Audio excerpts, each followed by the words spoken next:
এমন পাগলামি কেবল Argentine football ভক্তদের পক্ষেই সম্ভব। কদিন আগে 500 মোটরসাইকেল নিয়ে নিজেদের উপস্থিতি জানান দিয়েছিলেন ব্রাজিল ফুটবল ভক্তরা। সেটাকে টেক্কা দিতে কক্সবাজারের টেকনাফে মেসি ভক্তদের এই সমারোহ।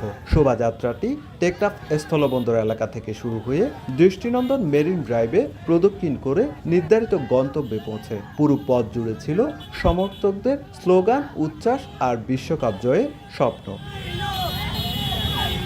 আর্জেন্টিনার পতাকা, জার্সি আর নানা রঙের ব্যানারে সজ্জিত 500 মোটরসাইকেল নিয়ে সমর্থকদের এমন বর্ণিল আয়োজনে খোদ ম্যারাডোনার দেশে হয়েছে কিনা কে জানে। কিন্তু বিশ্বকাপ শুরুর প্রাককালে বাংলাদেশ ঠিকই করেছে, কারণ আর্জেন্টিনার নামটাই যে ভক্তদের কাছে বাড়তি আবেগ আর ভালোবাসার প্রতিচ্ছবি। যে ভালোবাসার খবর পৌঁছে যায় 17,000 কিলোমিটার দূরে থাকা লিওনেল মেসির শহরেও। আমাদের এই প্রত্যাশা হচ্ছে এই নেক্সট ওয়ার্ল্ড কাপ নিয়ে, মানে এটা হচ্ছে মেসির লাস্ট ওয়ার্ল্ড কাপ।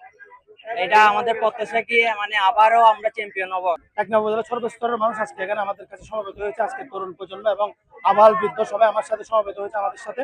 এসকেলোনি যেভাবে তার শিষ্যদের সাজাচ্ছে, যেভাবে ট্রেনিং দিচ্ছে, সেটা হচ্ছে ইনশাআল্লাহ আমরা আবারও 2026 বিশ্বকাপ চ্যাম্পিয়ন হওয়ার স্বপ্ন দেখি। আর্জেন্টাইন ভক্তদের বিশাল এই র্যালি ছাড়াও বিশেষ আকর্ষণ ছিল 100 ফুট পতাকার বিশেষ প্রদর্শনী।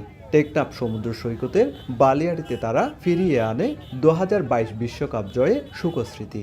ভক্তদের বিশ্বাস, ইতিহাস বিপক্ষে থাকলেও আবারও বিশ্বকাপ জয়ে পুনরাবৃত্তি মার্কিন মুল্লুকে ঘটাবেন লিওনেল মেসিরা।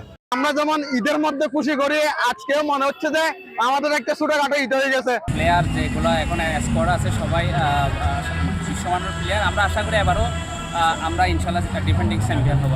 বর্ণাঢ্য বাইক শোভাযাত্রার পর আয়োজন করা হয় জমকালো সাংস্কৃতিক অনুষ্ঠান ও কনসার্ট। প্রাণবন্ত পরিবেশনায় মুখর হয়ে ওঠে পুরো আয়োজন।